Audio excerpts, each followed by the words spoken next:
அறநிலையத்துறையினரின் அலட்சியத்தால் கும்பகோணம் அருகே தரைமட்டமான ஒரு கோவில் பற்றிய அதிர்ச்சி தொகுப்பு இது. பக்தர்கள் நிம்மதியை தேடிச் செல்லும் ஒரே இடம் கோவில். அந்த கோவில்களில் இருக்கும் சிலைகளே போலியாக இருந்தால்? இப்படித்தான் பழங்கால கோவில்கள் பலவற்றிலிருந்து சிலைகள் கடத்தப்பட்டு போலி சிலைகள் வைக்கப்பட்டு இருக்கும் தகவல்கள் சமீபத்தில் வெளியாகின.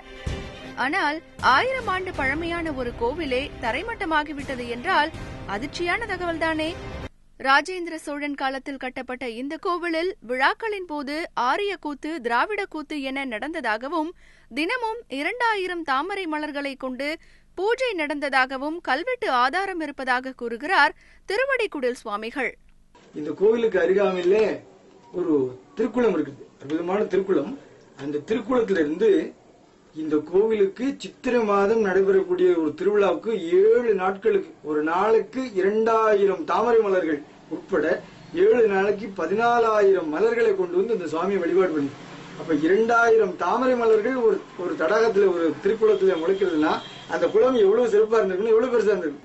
அந்த திருவிழாக்கள்ல இந்த கூத்துன்னு நடத்துவாங்க, நிறைய கூத்துகள் நடக்கும். இப்பவும் தெருக்கூத்து அப்படின்னு நடக்குது. அது மாதிரி இந்த கூத்துல ஆரிய கூத்து, திராவிட கூத்து அப்படின்னு இருந்திருக்கு. இந்த ஆரிய கூத்துங்கிறதுக்கு பல இடங்கள்ல ஆதாரம் இருக்குது, கல்வெட்டு ஆதாரம். ஆனா திராவிட கூத்துன்னு ஒரு ஆதாரம் இருந்ததுன்னா அது இந்த சோழபுரத்துக்கு அருகாமையில் இருக்கக்கூடிய மானம்பாடி நாகநாத சுவாமி கோவில் கல்வெட்டினால்தான் கிடைக்கப்பட்டிருக்கிறது. அப்படிப்பட்ட ஒரு அருமையான தகவல் அங்க இருக்குது. இந்த தமிழ்நாடை பாதுகாக்க வேண்டிய கோவில் அல்லவா அது. நெடுஞ்சாலை விரிவாக்கத்திற்காக கோவிலை இடித்த போது பொதுமக்கள் எதிர்ப்பு தெரிவித்துள்ளனர். கோவிலின் பழமையை எடுத்து கூறி பொதுமக்கள் தான் புகார் அளித்திருப்பதாகவும் தெரிவிக்கிறார் திருவடிக்குடில் சுவாமிகள். 2013 அந்த NH 45C அந்த ரூட்டுக்கு போய் நெடுஞ்சாலை, தேசிய நெடுஞ்சாலை, அதனுடைய விரிவாக்கத்திற்காக நெடுஞ்சாலைத்துறை இந்த ஆலயத்தினுடைய ஒரு பகுதியை தன்னுடைய கட்டுப்பாட்டுக்குள் கொண்டு வரணும்னு சொல்லி அங்கே மார்க் பண்ணிட்டு போனாங்க. அதற்கு பிற்பாடு தான் இந்த கோவிலுக்கு எது ஒரு ஆபத்து வரப்போகுது அப்படின்னு சொல்லி எல்லாரும் சேர்ந்து ஏற்பாடு பண்ணணும். அப்ப கூட இந்து சமய அறநிலையத்துறை முன்னுக்கு வரல.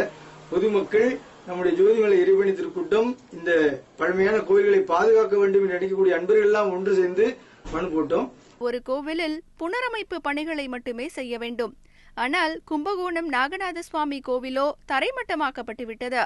கோவிலுக்குள் இருந்த சிலைகளும் பழங்கால கல்வெட்டுகளும் ஆங்காங்கே சிதறி கிடக்கின்றன. இன்றைக்கு சிலைகள் திருட்டு என்கின்ற ஒரு வழக்கில நீதிமன்றமே சுட்டிக்காட்டிருக்கக்கூடிய ஒரு ஆலயத்தை நம்ம இங்க மேற்கோள் காட்டுறோம். ஏன்னா இந்த ஆலயத்தினுடைய நிர்வாகம் அந்த ஆலயத்தோடு சார்ந்திருக்கு. அதனால இந்த ஆலய திருப்பணிக்கு உரிய ஒரு அதிகாரியை நியமித்து அவருடைய நேரடி பார்வையில இந்த பணி முழுமையடையணும். பல ஆண்டுகளாகவே வானமே கூரையாக கேட்பாரற்று கிடக்கும் சிலைகளை பாதுகாப்பதோடு பழமை மாறாமல் கோவிலை நிர்மாணிக்க வேண்டும் என்பதே பக்தர்களின் வேண்டுகோளாக இருக்கிறது. தந்தி டிவி செய்திகளுக்காக கும்பகோணத்திலிருந்து சிவசுப்பிரமணியன்.